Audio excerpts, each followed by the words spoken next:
The Pulse is coming to you live from our studios in Kokomlimle on digital address GA0992539. Our top stories this hour as police CID begin investigations into election day violence at Techiman South constituency. We bring you a JoyNews investigative report unveiling what led to violence that resulted in the death of 2 persons and several others injured.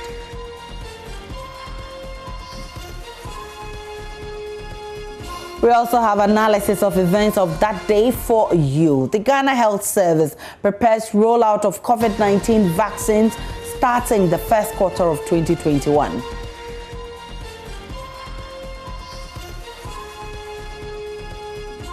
We'll also get details of the vaccination following President Akufo-Addo's announcement yesterday that a vaccine for Ghana will be safe and effective. Plus, what does Christmas mean to you and how are you planning to celebrate this season in a year characterized by a global pandemic? We'll visit a family which has laid out a plan for what they call COVID Mass. My name is Aisha Ibrahim. The Pulse is live on channel 144 on Go TV, on DSTV channel 421, and on DTT because we are free to air.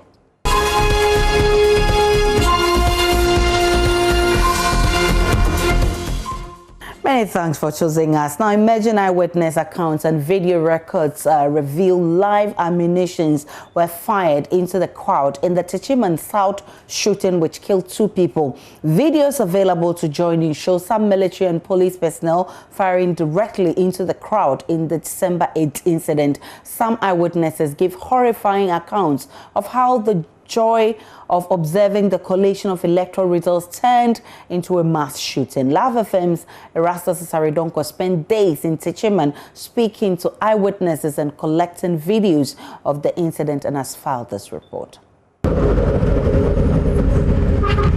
Most parts of the Techiman South constituency were calm and peaceful on voting day. After polling station results had been declared, all roads led to this place, where the collation of results took place under the strict eye of the public. This is the Bono Champion Hall in the Techiman South constituency. This is where collation of electoral results happen. Throughout the night, supporters of both NDC and NPP kept vigil, observing collation of results. But the collation night will soon turn chaotic.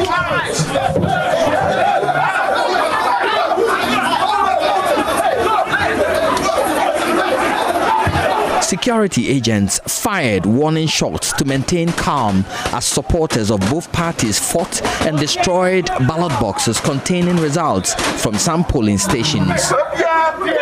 Alaji is an election observer. Late hour, somewhere around 11:30 going to 12, there was an allegation that some boxes were coming. And some Tumu youth were here protesting that those boxes shouldn't go into the collation center. So all of a sudden, there was a struggle. Others were like the boxes would come in, others were like the boxes would not come between the NPP and NDC. Between the NPP and the supporters NDC. Who are outside. Supporters who were outside. So there was a struggle, there was a fight, and there was even a gunshot that night. Fired by who? By the police, just to scare the supporters. So at the end, they fought and broke those boxes. The ballot boxes? Those ballot boxes. The papers were flying away everywhere. December 8, 2020, a day after voting, was pregnant with expectations.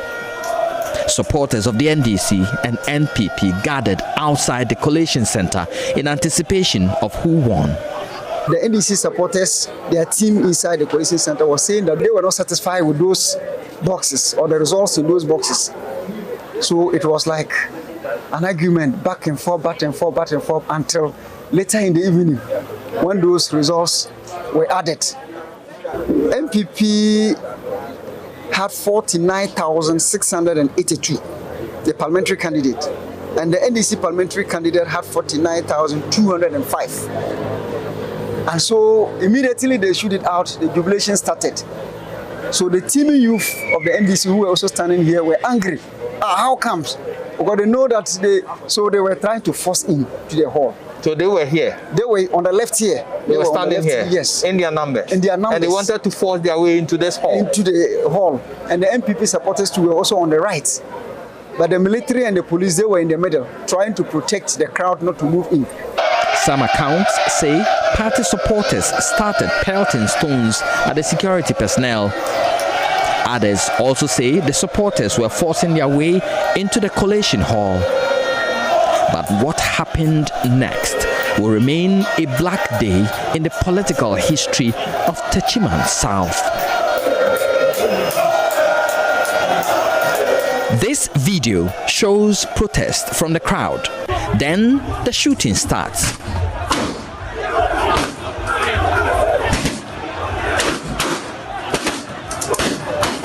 A journalist who witnessed the shooting from the front of the collation center gave this narration. The police started the warning shots, then the military also complied. So some of the guns were pointed upwards and some through the crowd. I saw one guy lying down here. Blood was oozing from the nose and the eyes. At that time, he was breathing very slowly.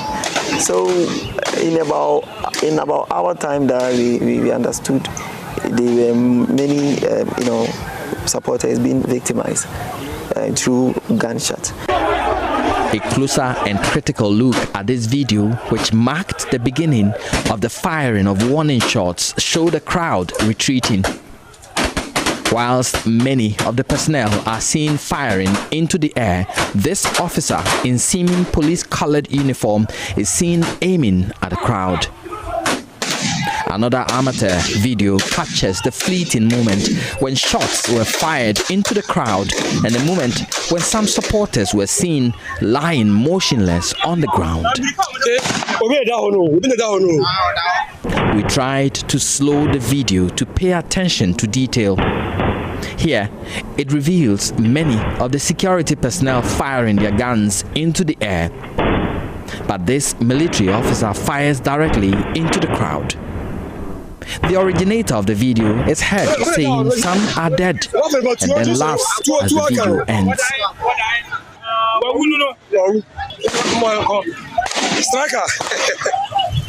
At this point, the crowd is stunned. Some are seen carrying the injured to safety.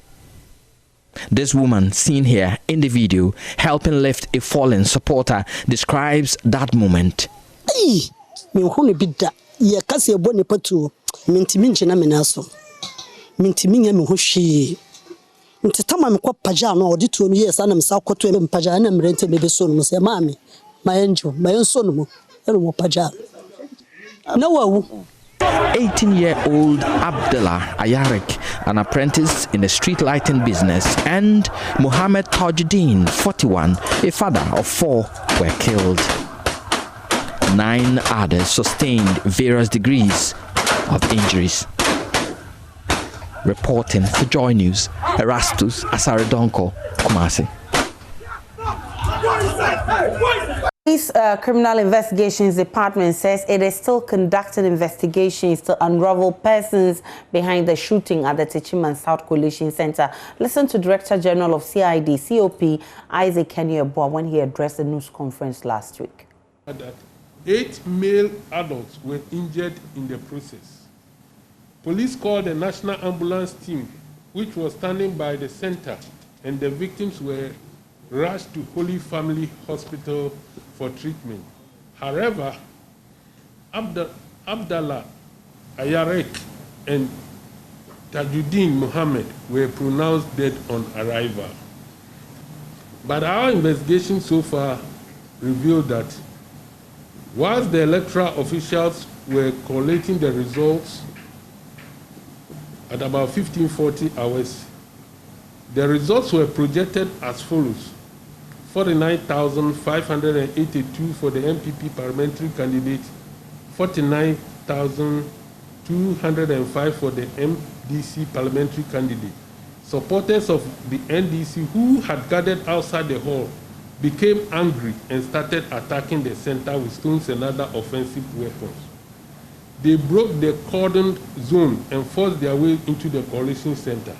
And that was when the shot was fired from the crowd and the police personnel detailed to safeguard the center also gave warning shots. And then after the routers had left the place, 8 male adults were injured. I must say that the police are still investigating to find out who actually committed the offense.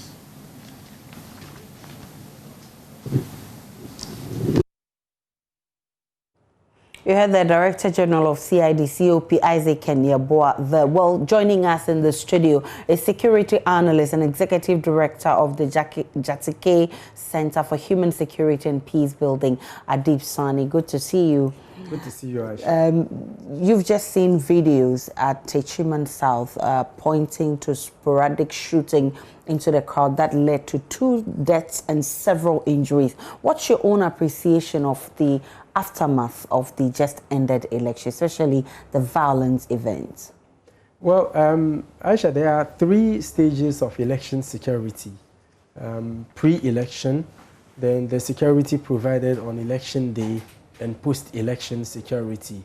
I have personally keenly followed activities of the various security agencies, especially that of the National Election Security Task Force chaired by the IGP. He held a news conference on the 4th of November in which he catalogued a series of activities that has been embarked upon already, and of course those yet to be embarked upon before and during the election to maintain law and order. But of all of these, I have come to one realization: we didn't have a post-election security strategy. The focus was much more on the pre-election and election day. As a result, immediately after the elections, most of the officers deployed were asked to return to base, and I think almost all of them were given a day or 2 leave. From the years I have practiced as a security person, and of course as a student of security who is a member of the AU mediators role, I have personally keenly followed a lot of elections in sub-Saharan Africa. And I have also come to one realization: most of the violence happens after the elections, like in Kenya in 2007, Ivory Coast in 2010, which culminated into a civil war in 2011, Nigeria in 2003, and a whole host of other countries. As a matter of fact, we don't have to go beyond Ghana to learn lessons. We all witnessed what happened after the 2016 elections, when we had, marauding youth flagrantly disregarding the law and, besieging state buildings, including toilet facilities and toll booths. So I expected at least we'd maintain some level of security presence even after the elections. And I am particularly not surprised whatsoever this is happening. And I categorically said it on my Facebook page, and it's still there for all to see. I said that before the announcement of the results, I said that after the announcement of the results, there's likely to be disruption. And I also added that I don't know the extent to which the disruption would be, but of course we needed to be extremely careful. And I got a barrage of critics, in my inbox, in my comment section, calling me all sorts of names, describing me as a doom-monger and the evil one. And that is exactly what, some of us, we speak from an independent angle, and we are not politically skewed. So we speak based on science and not emotions. So we saw this coming, and I'm not surprised whatsoever this is happening.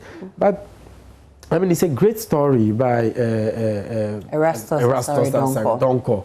I wanted to be sure whether the officer who pointed the gun at the protesters really fired, and I'm shocked he fired. That is no warning shot. There's one analysis that one of the conflict resolution guys gave, and I think it's something we should all ponder over. He said in many of the instances, if you look at what is happening, you don't see supporters of both political parties, the major political parties, actually clashing, but you see that it's either security agents or security personnel or some supposedly security people actually shooting or having that kind of clash with the supporters.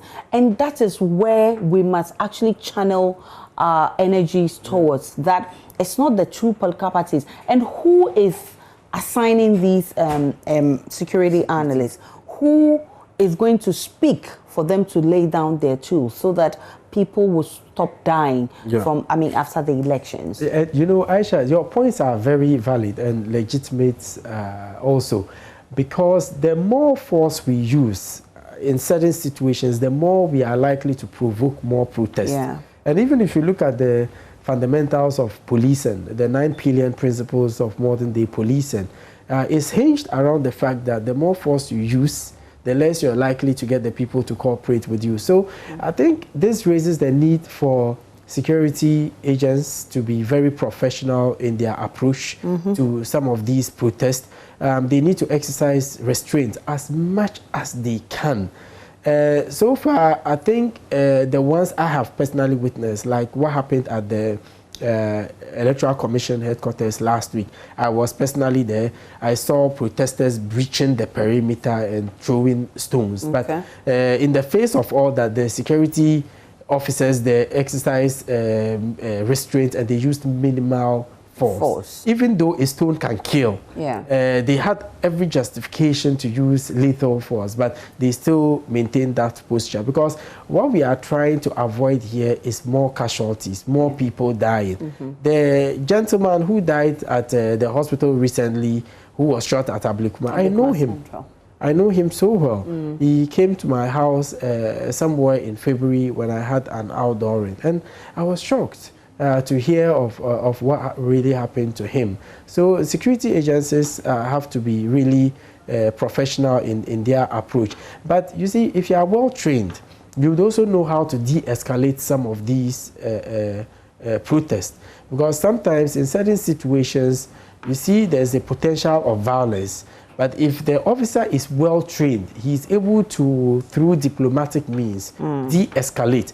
But once you feel that the protesters have adopted a booga-booga strategy, so I would also go the booga-booga way, you might end up, messing up the whole thing altogether. Like it happened at the Electoral Commission headquarters on the day the results were going to be announced. I realized that security agents there also were very restrained. We had the military guys pleading with the protesters to, calm down and all that. That is the way to go. But we don't have people dying and you claiming you were firing in the air to scare them. You don't fire warning shots to kill. Then it's no longer warning. And that is exactly what happened at Techiman and Ablikuma. And whose duty is it to check those behaving unprofessionally, towards people who are exercising their democratic rights? Because of course, some of them have gone overboard, which we condemn, but these demonstrations, these protests are also their constitutional rights.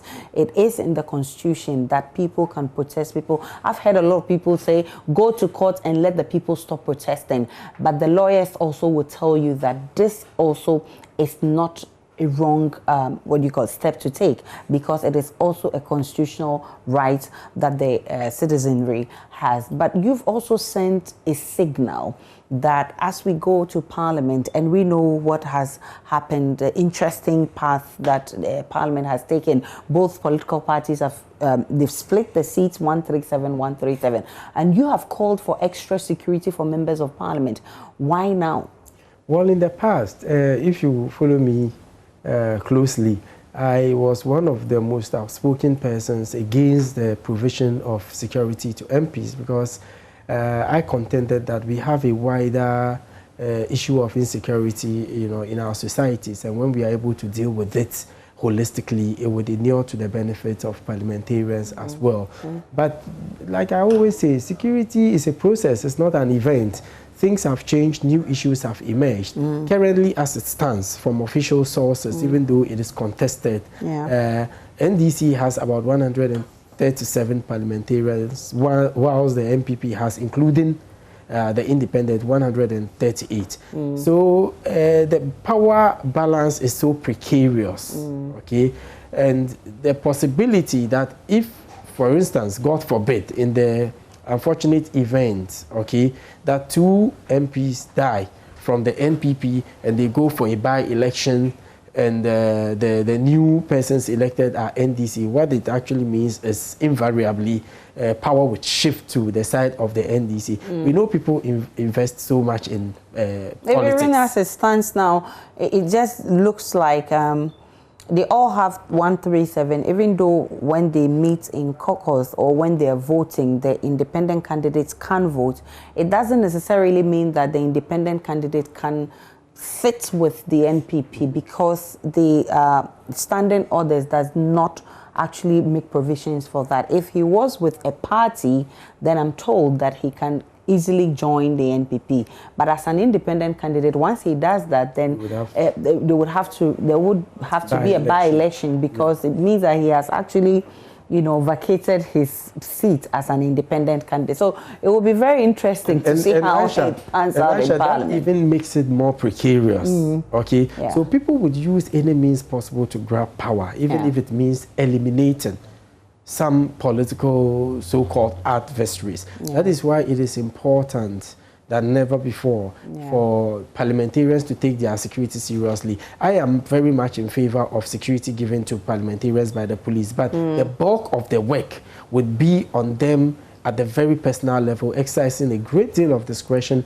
so far as their personal security is concerned. I mean, people can come after you in different ways, make it look like an armed robbery, kill you, and everybody would report it's an armed robbery. Meanwhile, they were sent, or a home invasion gone bad.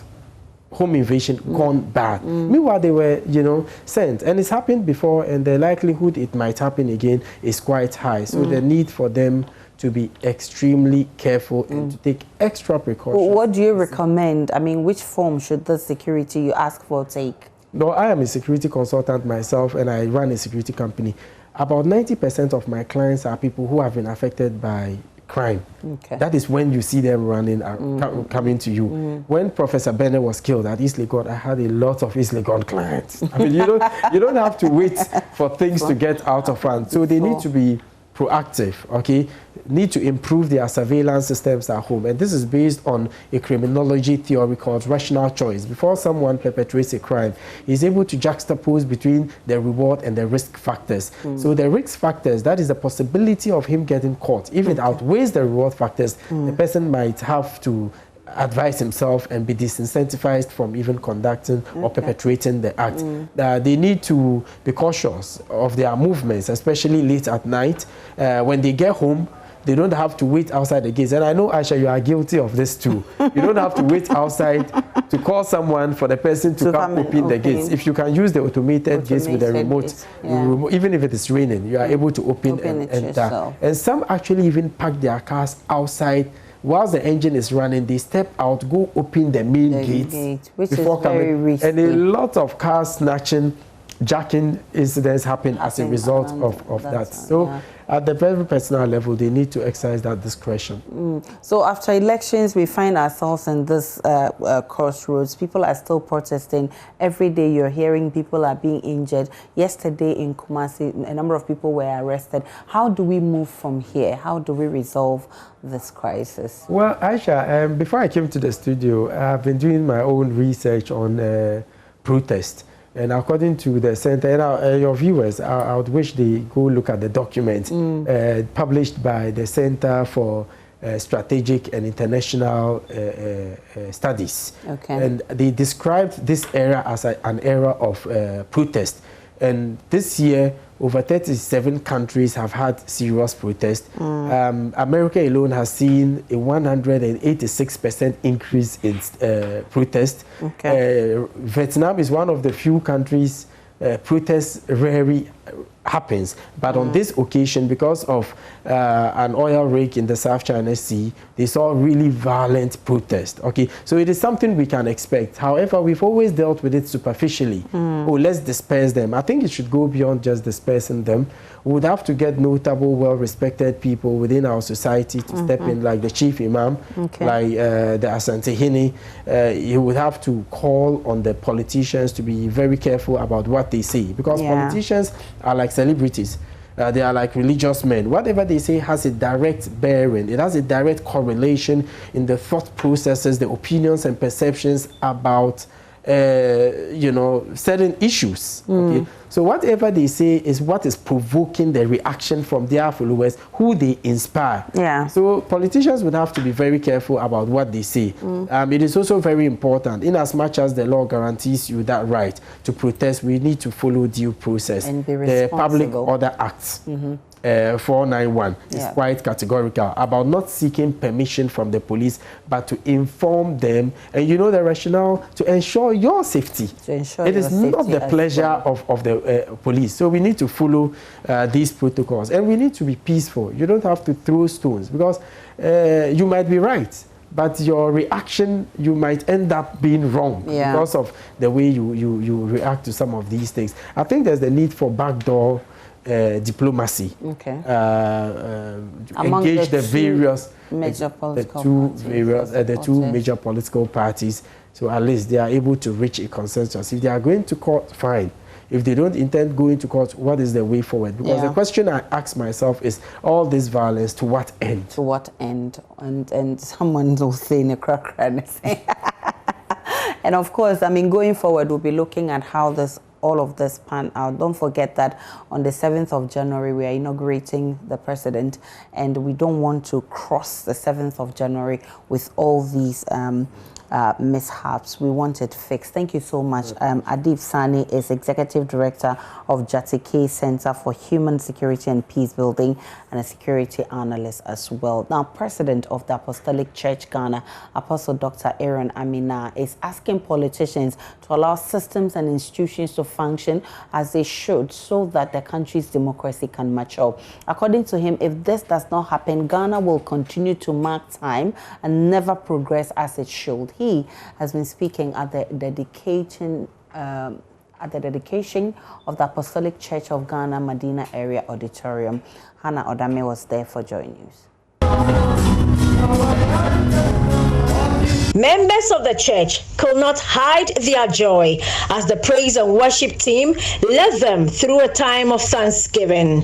Resident pastor of the Medina area of the Apostolic Church, Dr. Christian Krama, urged members to find persons who are vulnerable and needy this season and share with them what they have. This Christmas, make sure that you put a laughter in somebody's face by giving somebody something small to somebody, and make the person also be happy and celebrate Christmas. President of the Apostolic Church Ghana, Apostle Dr. Aaron Amina, advised the youth to desist from violent acts which has the potential of creating chaos in the country. The youth and the young ones and party supporters, let us exercise patience. Let the law take its own course. In the course of time, we will all come to know the truth. He also had a caution for politicians. Politicians are seeking power to serve us, and we want them to always remember that they are not seeking power for themselves, they are seeking power to serve us. You see, if we go through the process, it helps the democracy of this nation to mature. So what is going on has gone on in many places. Our democracy is still young. This is part of the maturation pains and the processes. So let us go through the course. Anytime we go through something like this, we learn and we come out better off. Let us go through the course. Let us keep the peace. And let those we have elected come to serve the nation. Let us put the nation above our parties. Apostle Amina also noted, though COVID-19 has affected many lives and businesses, it is important to thank God that a prediction of some that Africa will be the worst sufferer of the pandemic did not happen. God has been good to Africa. God has been good to Ghana. It is rather the nations who have the medical expertise now who were hit far harder than us. This is a sure sign that God has kept us, because we cried unto God that we didn't have the resources, and God has kept us. So in all the difficult times, we know God has been with us. That should give us enough faith to end the year well and to enter into the new year. He urged everyone to still continue to adhere to the safety protocols. Some people think it's gone. It's not gone at all. people are still getting sick, and some people are still dying. We shouldn't tempt God. Let us do our part and let God also do his part. As I'm talking to you now, I want you to see my face. All the others are in mask, and my mask is with me. So I'm not walking around maskless, okay? So let us wear our mask. Let us do our social distancing in church, in our workplaces, wherever we are. Apostle Amina dedicated the church built within 3 years to the glory of God. When your children meet together, Lord, let your spirit be present. For Joy News, I am Hannah Odami.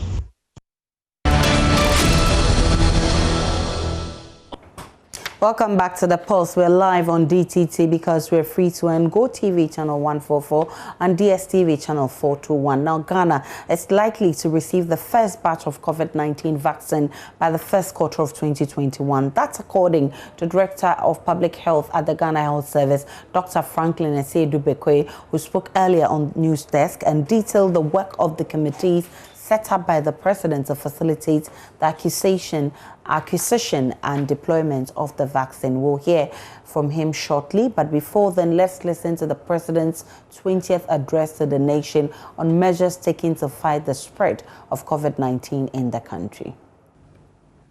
Fellow Ghanaians, the recent news of emergency approval of COVID-19 vaccines by the Food and Drugs Administration of the United States of America and the Medicines and Healthcare Products Regulatory Agency of the United Kingdom provide considerable optimism and hope for the world in our battle to defeat the pandemic. Ghana, I assure you, is not going to be left behind in having access to the vaccines. I'm aware of the anxieties relating to the safety and efficacy of newly developed vaccines. Government will ensure that the COVID-19 vaccines to be deployed in the country are effective and are safe. To this end, I've put together a team of experts from the relevant institutions and agencies who are working assiduously towards the procurement and deployment of the vaccines in Ghana. The briefings held by the Ministry of Information will keep the nation updated on this matter. Until then, and with barely a week to the Christmas festivities, which bring in its wake family reunions, parties, and many social and religious gatherings, I urge all of us to err on the side of caution and observe the COVID-19 safety protocols, no matter where we find ourselves. The dynamics of the virus has taught us that if you must host or attend such events, they are best held safely outdoors or in very well-ventilated halls, rather than in closed, air-conditioned spaces. Even when organized outdoors, there must be adequate spacing for the maintenance of social distancing. Organizers of such events, public or private, should ensure the presence of Veronica buckets, soap, and sanitizers, and must insist that patrons use them as frequently as possible. I entreat all persons with underlying ailments such as hypertension, diabetes, chronic liver disease, and asthma to pay particular attention to their health during the festive season. We can now hear from the Director of Public Health at the Ghana Health Service, Dr. Franklin Essie-Dubekwe, speaking to Benes Abubeidu Lansa on News Desk.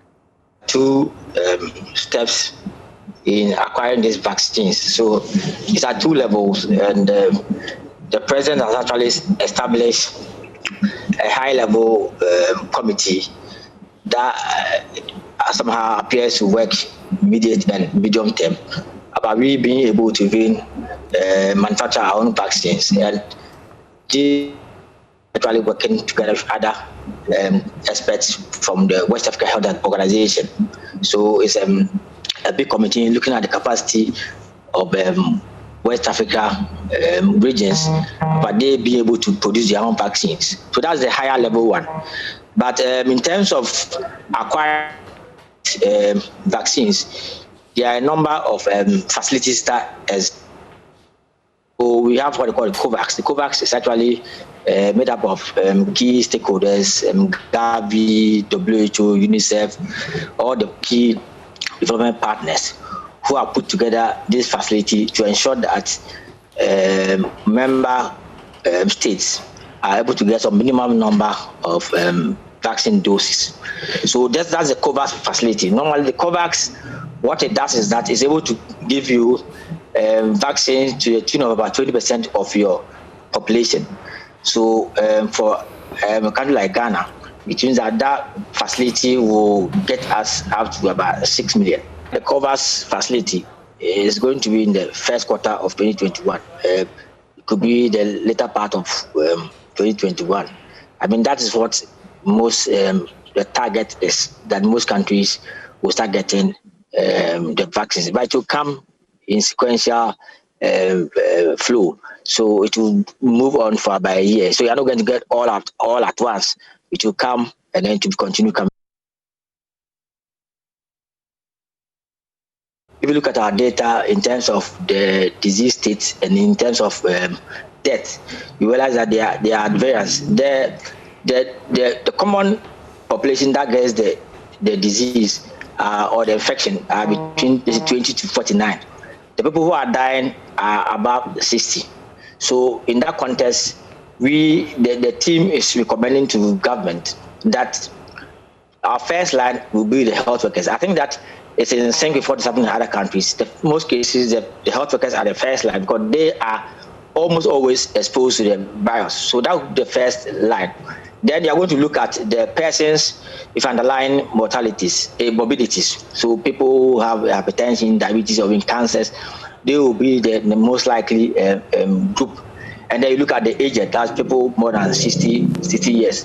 But then the whole perspective is that the whole population is at risk in terms of graduation. 2020 has brought on so many novelties with the emergence of COVID-19. We talk around with masks and no longer clasp each other's palms in greeting. We use our elbows instead. So what new way are you planning to celebrate this Christmas, bearing in mind the presence of COVID? Hannah Odame visited the Sego family. She got more. Thank you for welcoming JoyNews into your home. I'm happy to have you in my home. Great. I think we should just relax and find out how 2020 has been and how we intend to celebrate Christmas, because we definitely have to. Yeah, let me tell you, business-wise, things became very difficult. People couldn't come out, so we had to devise all other means. But I would say that for me, Corona has been both a blessing and a curse. A curse in the sense that, well, you know, it's people are dying and all that. But a blessing in the sense that, well, for the kind of business I do, Corona opened people's eyes to what our products can do for them. Well, so with the business aspect, let's also find out about the personal life and everything. And I think I want to see the children. Have you already done your decorations? Yeah, we started, as you can see. Great. I did this all by myself. Oh, wow. So, welcome. Thank you. And Merry Christmas. And meet my lovely family. Great. Hello, how are you? Hello. Wow, Christmas already. So here we are in the home of the Segos. I see the beautiful children. What's your name? Kofi. Kofi. And what's your sister's name? Namiye. Namiye. And your Kwaju. How are you? I'm fine. And thank you for welcoming us to your home. So what does Christmas mean to you? Christmas has always been a family time. Everyone comes from wherever they are for the family to be together. This year is different. Is it still going to come on? It's going to come on, but it's going to be more of a virtual thing. So let's talk about that. The novelty. A new way of meeting as a family, virtual. You've never done that. No. So how is that going to be? It's not going to be the same. Seriously. I mean, the hugs, the handshakes, the eating together from probably one plate, it's not going to happen. Covered Christmas. Covered max. Covered max. Yeah. Covered max. Covered max. from your side. I mean, he's handling the children, but you handle a greater part. How is it going to be? Oh, well, let me say this Christmas is going to be all about family. Eating and drinking and dancing and having fun. Having friends over, having family over. And I think I will still do that. It might be a kind of a socially distanced kind of get-together or gathering, but I will still do that. When we get to the breaking of bread aspect, the virtual part, are you going to say, let's all take our bread and maybe show it to the cameras to break? How are you going to break bread virtually? Oh, yeah. Those who will have the biscuits, the bronya biscuit and the rest, definitely you show it to the camera and let us all see. Those who probably were fortunate to travel somewhere, show us, if it's a beach, show us the beach scenes, and then we all follow how things are going. That's how it's going to be, actually. The wine, you carry your wine glass and show us how you are enjoying with all of us in various locations. Yeah. So basically, this whole tree was fixed by the children. I only put the tree together and then they put the ornaments and everything on. Interesting. And you can see the ones on the window. This is something we used to do when we were in school. And the kids did it, so I decided to just incorporate it and hang it so that they will also know that whatever they did is also part of the Christmas we are celebrating. And when the mama speaks, that's it. But remember the new word we learned here, Mr. Sego said, is COVID max, but we will still celebrate. So we end with a carol or a Christmas song. Joy to the world, the Lord is come. Let us receive the King. Let every heart prepare him room, and heaven will just sing.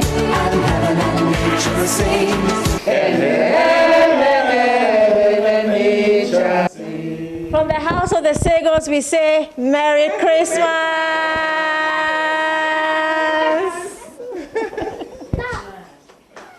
And from all of us here at the Multimedia Group, we say Merry Christmas, which starts with a carol service this evening. But ahead of the Christmas festivities, traders at the Techiman Central Market say they are happy with sales which slowed down earlier this month as a result of the elections. While some of them told JoyNews that they are recording higher sales, others complain of low sales compared to some period last year. Anna Sabit was in the market and now reports. So the elections are over finally, and Christmas is just around the corner. This is the Techiman Central Market. We're engaging traders here to find out how sales have been this festive season. We want to find out from them whether business is booming or is the opposite. Let's get interactive with these traders in the market. Business is booming here, even though it slowed down at a point as a result of the COVID-19 pandemic. But as you can see, we are making sales now. The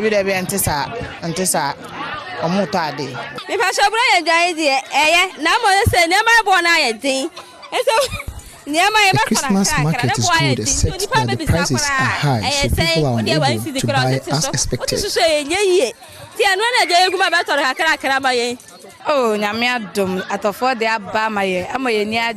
Buyers are here in their numbers now, and we are happy.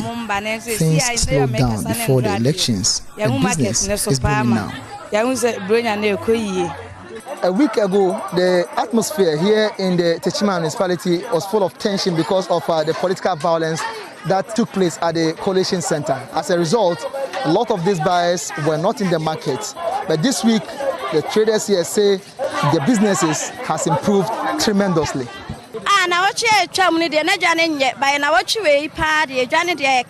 A week ago, there was tension in the municipality and people couldn't come to the market as expected. But they are here this week and everything is okay.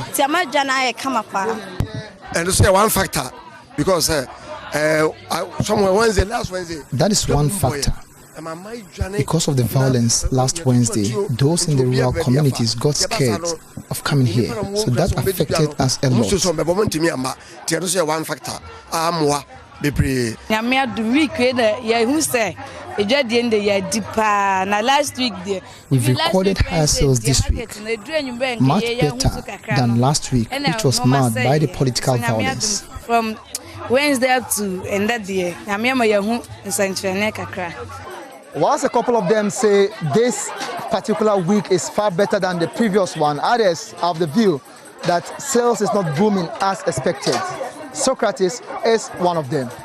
My kind of said this year, bring you know, and yet, sir, about your 19 years in Christmas way. Sales this Christmas has been terrible. I've been here for the past 19 years, but this Christmas has been the worst. Now I feel now I'm just the idea by Intrana, I convenient in after the whole world, and I got once I make about 1,000 cedis a day during Christmas. I could not make 300 cedis yesterday. How about the buyers who are here in their numbers to trade ahead of the Christmas?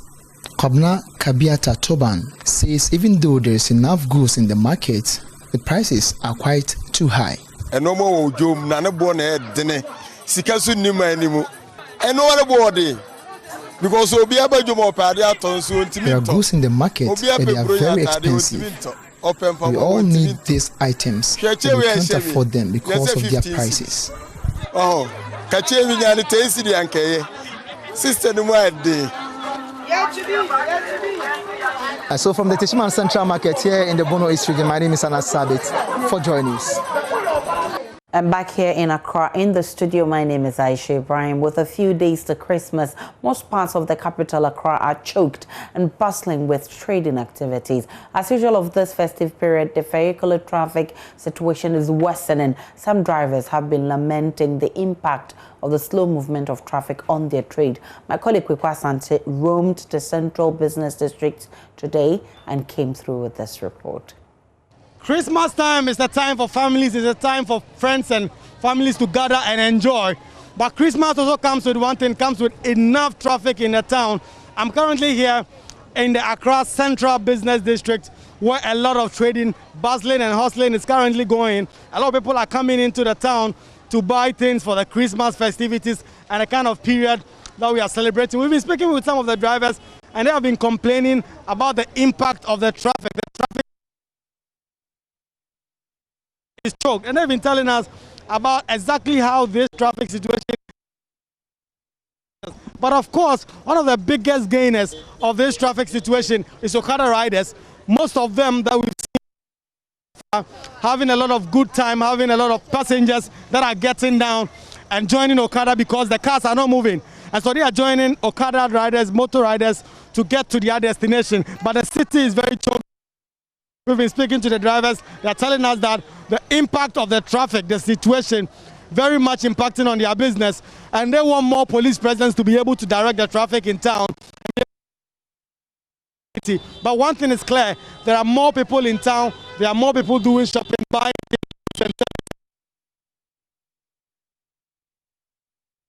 Festive period. I've been in the traffic since 8 a.m. I have not been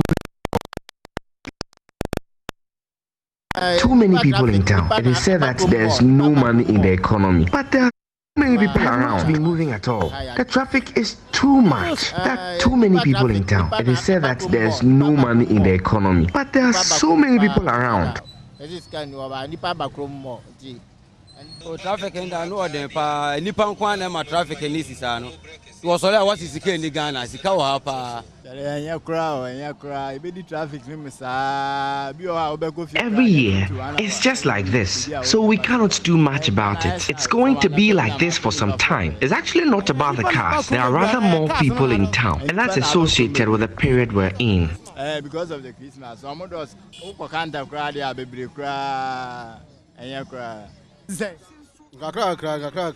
there are a lot of people in town. The whole place is choked. The traffic is very heavy. I think it's probably because of the Christmas period.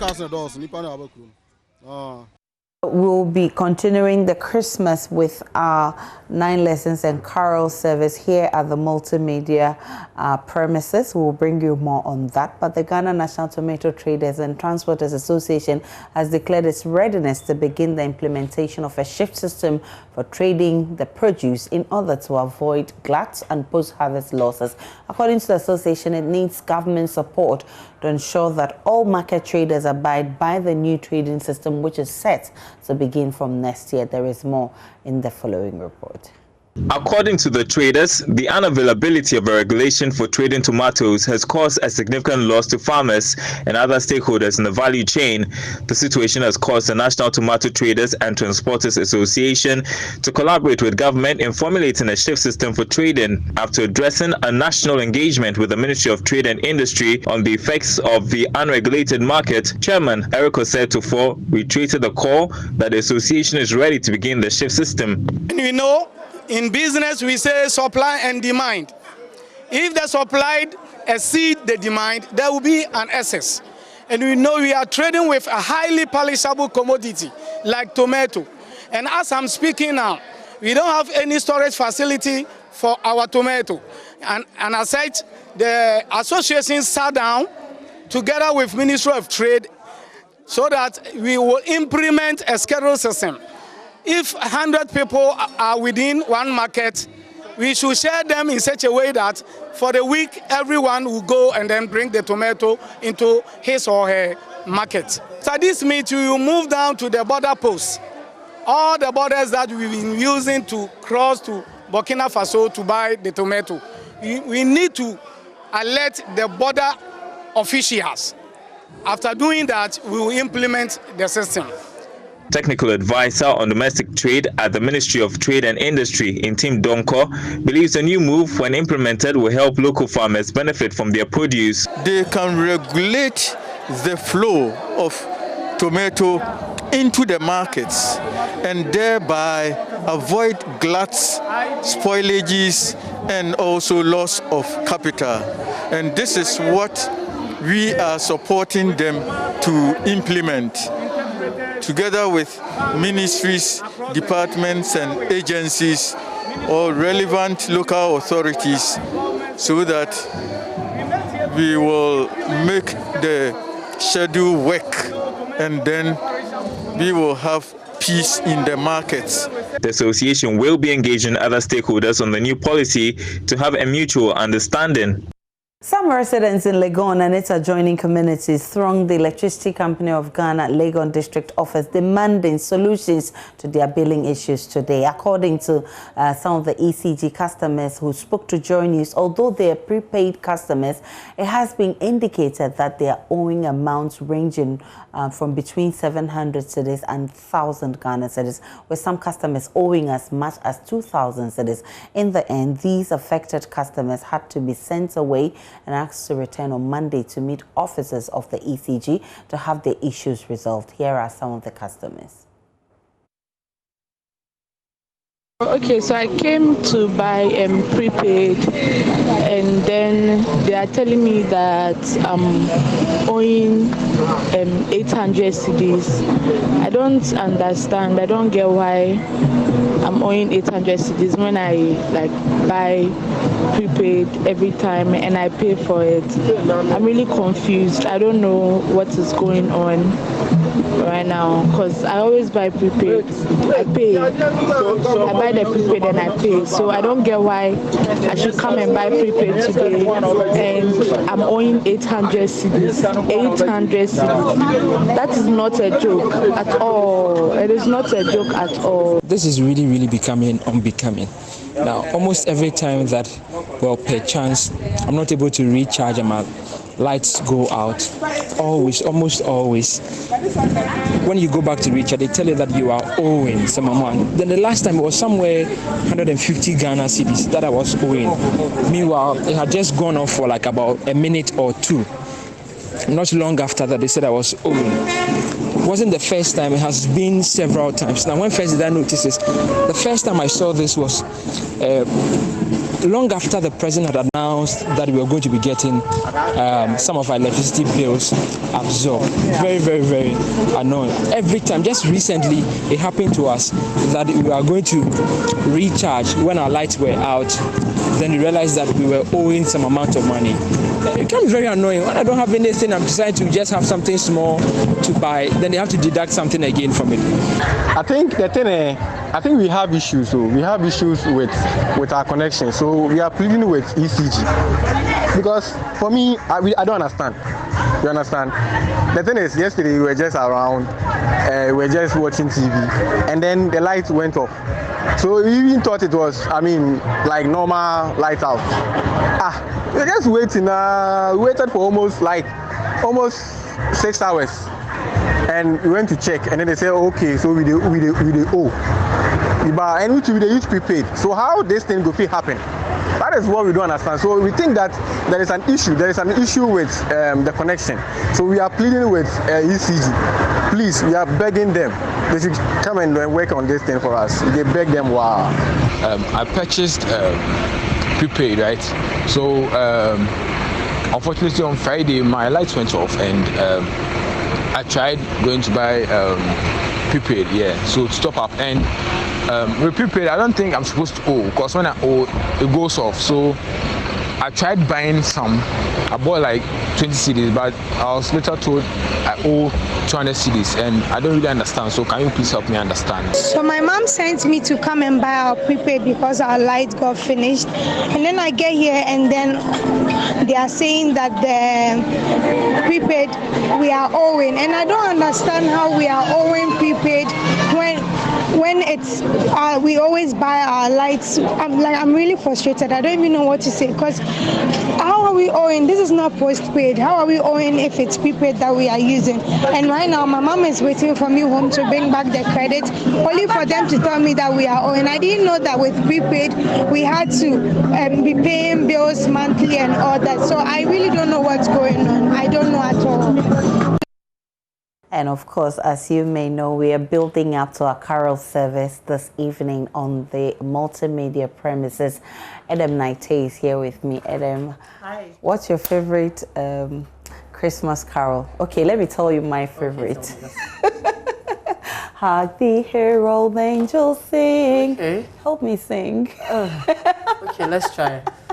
Hark the herald angels sing, glory to the newborn King. La la la la la la la la, God and sinners reconcile.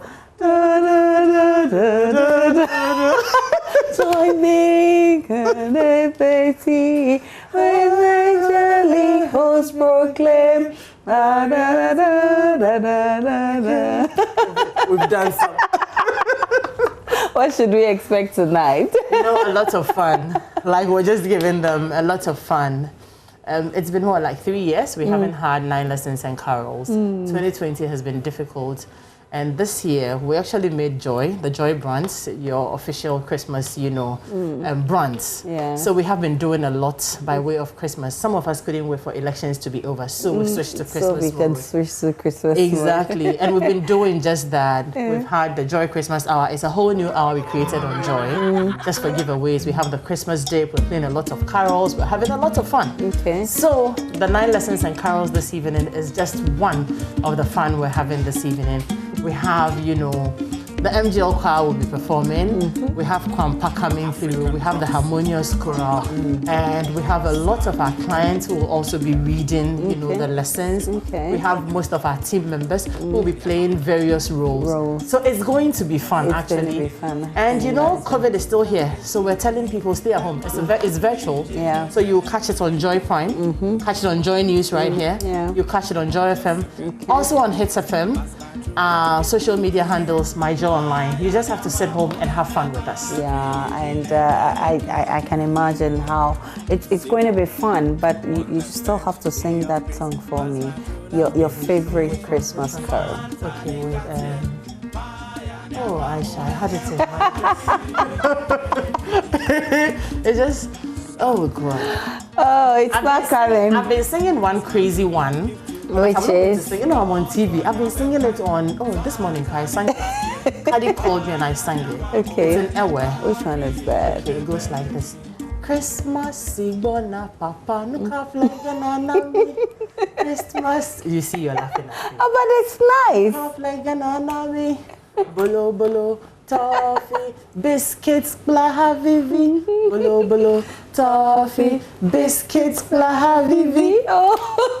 Do you understand it? And I don't understand. It's just very simple. The Christmas is approaching. Christmas is coming. Daddy, what are you buying for us? And you know, kids, they don't ask for too much. Biscuits, toffee, bread, and soft drinks. That's all they're asking for. Once you provide these for them, you have given them a joyous Christmas. Oh, but that's nice. So, of course, you should be expecting some toffees, burger, and whatever you from us tonight as we do the virtual carol service. And stay at home. COVID is still real. And between enjoy 7 to 9 p.m. Between 7 to 9 p.m. Of course. So, my producers say we should listen to one Christmas carol from the Kwampa Band. On the 4th day of Christmas, my true love gave to me.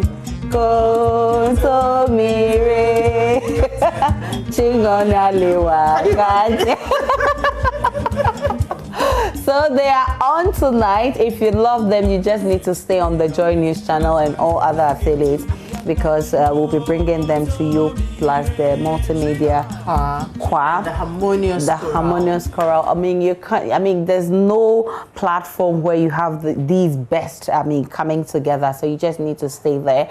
And you said the time again is what? 7 p.m. 7 through to 9. 7 to 9 And you p.m. can catch them Joy News. You can tune into Joy Prime, tune into Joy FM, tune into Hits FM, catch us live on our social media handles and on My Joy Online. All our social media handles, Facebook, YouTube, Instagram, Twitter, everywhere.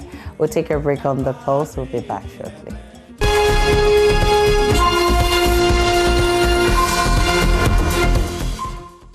Anytime we're due for court or asked to seek medical care, the least we get from personnel of WA Criminal Investigations Department is either to be beaten or tortured by them. When we are even taken to the hospital, the best treatment we get is to be given paracetamol. These are the words of remand prisoners at the WA prison following a visit to the facility by the Upper West Region's Director of the Commission of Human Rights and Administrative Justice team as part of celebration of Human Rights Day. They revealed that majority of them in the prison have contracted scabies due to overcrowding but are unable to seek medical care for fear of being tortured. The Upper West Region's Police Command has, however, denied the allegations. JoyNews' Upper West correspondent Rafiq Salam has more. The Upper West Regional Director of the Commission on Human Rights and Administrative Justice, Chirag, lawyer Obedu bin Siddiq, first laid bare to the inmates the reason why they were there. We are here, in fact, to find out how you are faring in terms of your feeding, in terms of your bedding, in terms of general sanitation, in terms of your welfare, your relationship with the superior officers and the junior officers here. Indeed, one thing is for one to have a problem, and another thing is for someone to listen to you and then see how the person can help you resolve your challenges. The inmates of the century-old WA prison then opened up to the Upper West Iraq director. They used to bring us food from outside. The government used to bring food. But outside now, he's no more seeing anything. And we are human beings. We cannot live without, even though we shall not live by food alone, but you cannot live without taking. They will be calling their CID, police CIDs to come and send them to hospitals. Some will not come. They will beat them up, then they will return them, not giving them any medication. They will send them there, put more threatening or beat them up. They send them to the hospital. They won't give them any good medication or any good medicine. They will only give them paracetamol and other drugs that will not even cure their sickness. Cell, we sleep almost 23 people sleep in the cell, but we don't have fan. So due to that, we are also pleading on behalf of our members that they should help us. And then our cushion, as my brother have said it so, is true. Our cushion have grown old enough. So sometimes we used to slide down in the floor like that. So and that will cause us sickness. As and we have some sickness called kursa in the yard. It's disturbing us. So I want to plead behalf of the staff that they should do something for us, especially the human rights. Lawyer Obedi bin Siddiq has this response to their concerns. I made a point that the fact that you are here doesn't reduce you to a subhuman being. It is enough. When they reduce your freedom of movement and you are here, that's the punishment. It's enough punishment. You should not be subjected to further torture or treatment as though you are not a human being. I know of no law which says that if you are sentenced and you are serving the sentence, they should continue to beat you or torture you. That one is unconstitutional, it's illegal, it cannot be defended anywhere. So please, anytime you have incidents like this, officers, bring them to our attention. The Upper West Iraq team ended their day at a war prison by donating toiletries and drugs valued at a little over 4,000 Ghana cedis to the prisoners. The team later moved to the war police station where a similar exercise was conducted. Their main concern last year was the state of the cell for females, which was poorly ventilated. However, there's a dramatic change, as explained by the War Municipal Commander of the Ghana Police Service, Superintendent Franklin Kremu. We put the water closet and then the pipe, we've made the ceiling, and then the leakage too with work on it. Reporting for JoyNews. Yes. The only problem we have now is the juvenile cell, since it is a Opportunities for Youth Employment Program has been launched in the Ashanti region to enhance youth employment and curb irregular migration in Ghana. 5,000 young people are expected to be trained under the program to enhance their employability and entrepreneurial capabilities. 6 districts in the Ashanti region identified as hotspots for irregular migration would benefit from the scheme. Mahmoud Mohamed Nuruddin has more. Employability of beneficiaries, particularly women and returning migrants, by matching them with market opportunities. Gifty Kujo is the Skills Development Advisor at SNV Ghana. 4 years. We've done 1 year already, so we are left with 3 more years to go. It's been implemented in just 2 regions in Ghana, here in Ashanti region and then the Western region. And even within the regions, we have selected district that we are implementing the project in. It's a joint action implemented by us, SNV, and the United Nations Capital Development Fund. So in Ashanti here, we are looking at 6 districts. We are in Offenso, North and South. We are also here in Ejra. Out of the 5,000 people to be trained, SNV Ghana hopes to support 3,500 in setting up their businesses. Some beneficiaries spoke about how the initiative would transform their business ideas and improve their lives. I can say my confidence have been built, and then I have learned a whole lot of things. I've had a lot of business ideas whilst doing my internship that I'm hoping to explore after this internship. You know, after school I wanted to start my own business. I have the technical skills, but it was left with how to go about putting those skills into practice and making sure I benefit from it. I had the opportunity to learn a lot of things that were not given to us in school. The Opportunities for Youth Employment Program focuses on 3 special sectors: agriculture, renewable energy, water and sanitation. A report by Mohammed Nuruddin. I'm back here in Accra and in the studio. My name is Aisha Ibrahim. We're live on The Pulse. We're live on DTT because we're free to air on Go TV channel 144 and DSTV channel 421. We'll take a break. We'll bring you sports. Welcome back. Time for sports. An editor of Kotoko's Express, Jerome Ochre, has decried the club's inability to build a long-term competitive squad. His comments come after the dismissal of Maxwell Kunedu following the club's poor start to the season. There's more in this JoyNews report. Management of the Porcupine Warriors cracked the whip on Friday, December 18. They sacked head coach Marcel Konedu after their 1-0 defeat to Great Olympics in an outstanding Ghana Premier League game at the Accra Sports Stadium on December 17. He returned to the club in 2019 and was in charge of 20 games, 9 wins, 7 draws and 4 defeats. Many Kotoko fans attributed the team's unimpressive start to the season to Konedu's poor player selection and tactical decisions. But editor of Kotoko Express, Jerome Otri, has a different opinion altogether.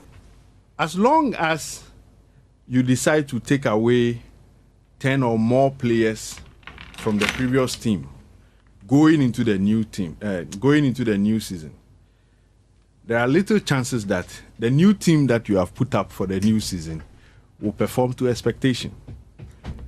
Unfortunately, this is not something we have always accepted.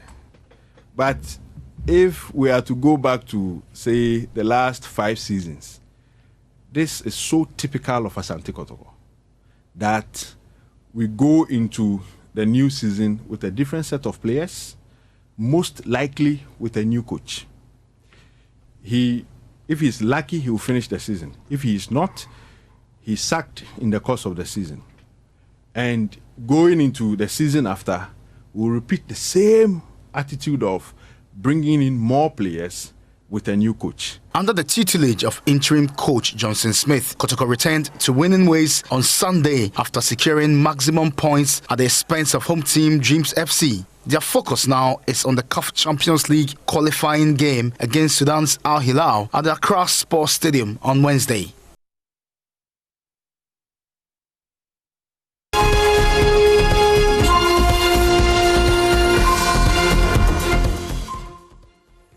And that's how we wrap up the Pulse this afternoon. My name is Aisha Ibrahim. Many thanks for watching. Enjoy the rest of our programs.